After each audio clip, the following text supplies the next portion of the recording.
My name's Stanley Ford, and I was born 25th of the 10th, 1919. I joined the 615 Squadron at Kenley in September 1938 till 1945. I was working or learning about engines. I was going to be an engine fitter. On the 18th of August, we was just sort of a normal day.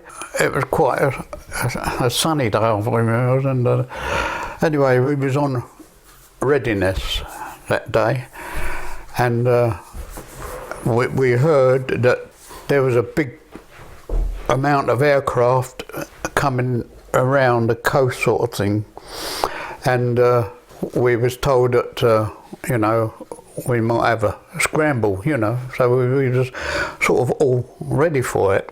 It was around dinner time, midday sort of thing, in that area, and we got a scramble. So our aircraft just took off, and we just cleared up and got ready for the aircraft to come back in case they wanted refueling and go off again. So anyway, they was in the air, and a little time after, we didn't really, well, I didn't really hear anything.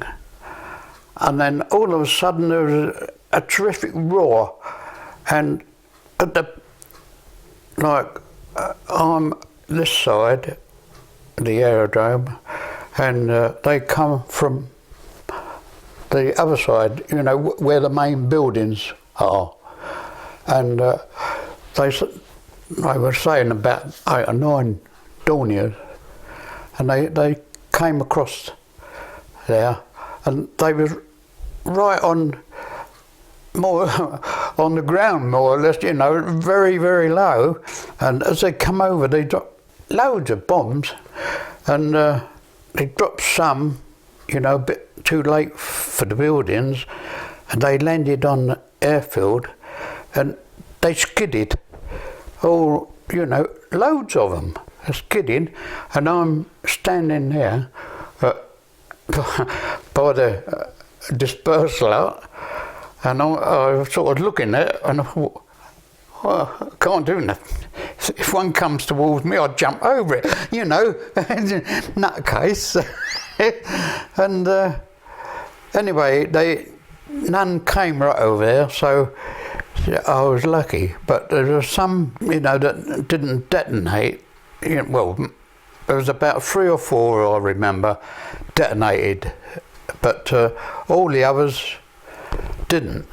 The second lot come over, there was a terrific roar, and it was like all these aircraft, it was like a big cloud of aircraft coming over, and I'm not sure really where.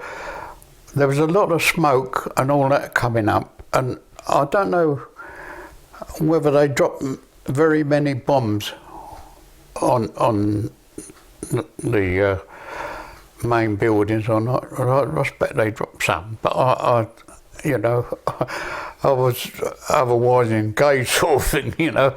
And anyway, of course, they went over, and then they sort of seemed to split up, and that was that. But there was all these bombs on the airfield, loads of them, but I don't know how many more. Some people said it was 100, some people said 50, some people said a couple of hundred, you know, but I never counted them, so I don't know.